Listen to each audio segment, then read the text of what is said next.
nabonye ko ngomba guhindura Imana nasengaga. If you leave me here alone, Nusiga hangaje nyine, ibyo nyine bishobora kudakomeza mu buzima bwanjye gusenga Imana nzima.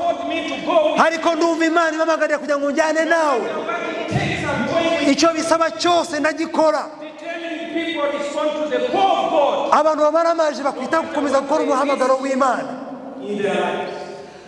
bakagira ibyo bareka mu buzima bwabo. She responds to the call of God. Bakumvira umuhamagaro w'Uwiteka. She goes with her mother-in-law. Akajyana na nyirabukwe.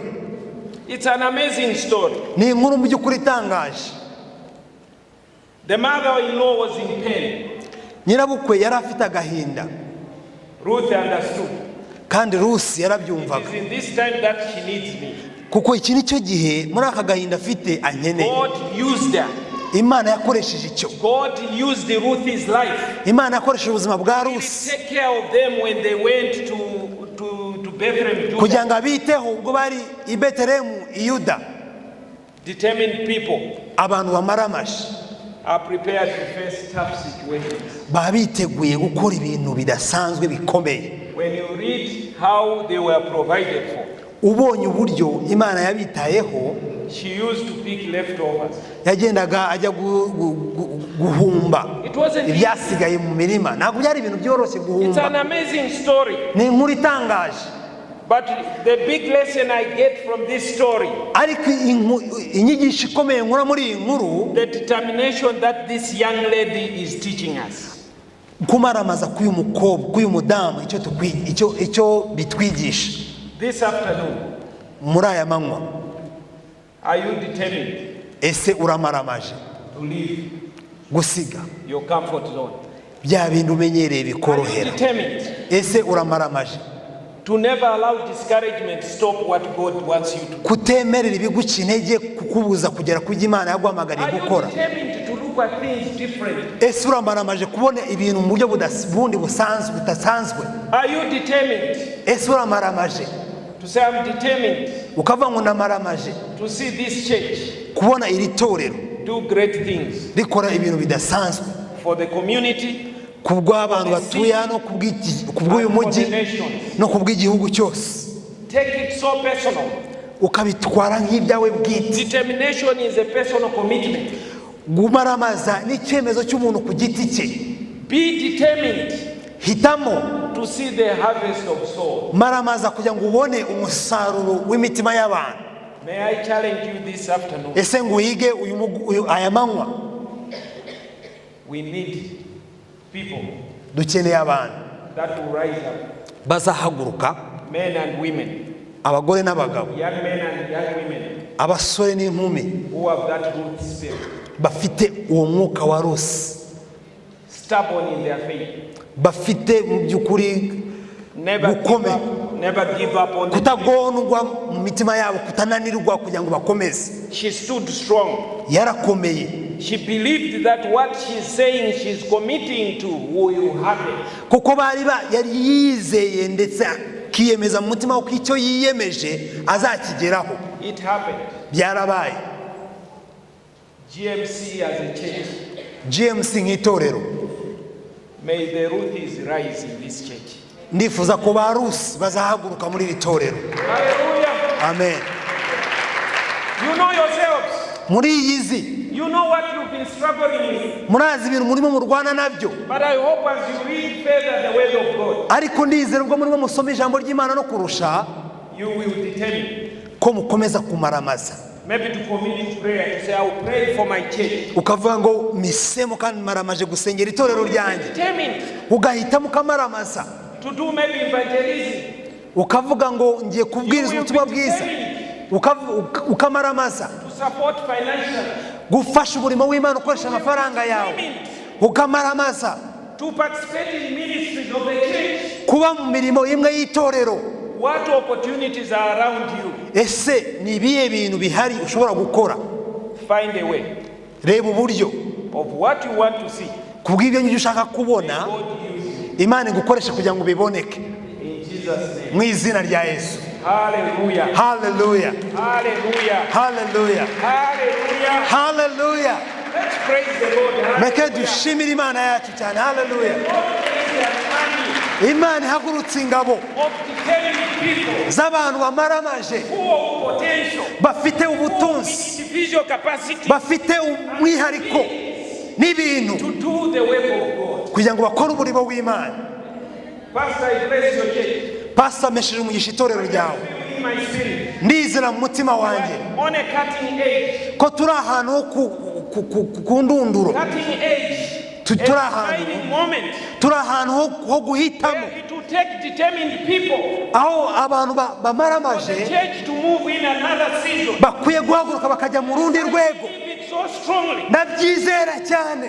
There are individuals here Hari abantu that the Lord b'umwihariko has been speaking to you, abo Imana irimo ivugana nawe, talking to you. Imana irimo ivugana nawe, And you've been wondering, ukarimo wibaza maybe it's just in my head. wenda biri mu mutwe wanjye gusa, But the Lord will not speak in a loud voice. ariko Imana ntabwo izavuga mu ijwi God riranguruye. may speak to you by things that you see around. Ishobora no kuvugana nawe n'ibintu biri iruhande God rwawe. may give you a burden. Imana ishobora kuguha umutwaro. I want people to step out, those who have been burdened, those who have Nagira ngo abo ngabo muhaguruke, mwari mufite iyo nyota, bari bafite icyo kintu mu mitima yabo. we just rise on our feet. Abantu bafite uwo mutwaro nagira ngo And may muhaguruke we just hold hands and say, Lord, give us a kandi dufatane ibiganza tuvuge ngo Mana uduhe umutima umaramaje nk'itorero.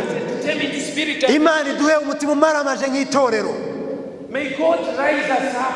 Imana iduhagurutse, May God show up. Imana May itwigaragarize, God shine His countenance on us. Imana igaragaza ubwiza bwayo kuri twebwe. The glory of God fill His temple. Icyubahiro cy'Imana cyuzura urusengero, As we determine to do, nk'uko twiyemeza gukora ibyo ngibyo Imana iduhamagarira gukora.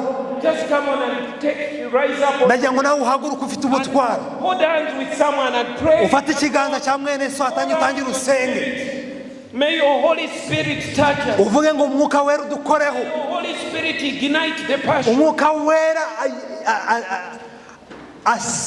azamura ibintu mu mitima yacu. May the Holy Spirit help us. Umwuka wera dufashe. Just cry out at the church. Tangiye duhamagara Imana, tangiye Let's uzamura ijwi. surrender our disobedience where we have missed the voice of God. Dushire hasi kutumvira kwacu, Say, Lord, forgive me. uvuge ngo Mwami Imana mbabarira, Help me. Mana mfasha. Come on, lift up your voices. Zamura ijwi ryawe noneho utangire usenge, tangira usenge. You know what the Lord has been speaking. Uzi icyo Imana imaze iminsi ivugana nawe. The church is about to go in a season. Itorero riri hafi kwinjira mu A kindi season that gihe, may surprise you. igihe gishobora kugutangaza, But we have to be determined. ariko tugomba kuba tumaramaje, Be ready. tugomba kuba twiteguye, God use us. tubona Imana idukoresha. Hallelujah. Haleluya. Oh Lord.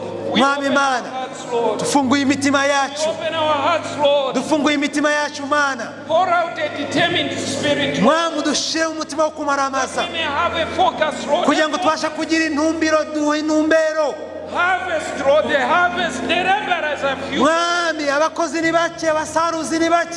Pray that, Lord, we may respond. Turasenga kugira ngo Mwami twitabire uwo muhamagaro. The task is huge. Mwami umurimo ni munini cyane, It's impossible, Lord, in our own eyes. ntabwo bishoboka ku maso yacu nuko tubibona.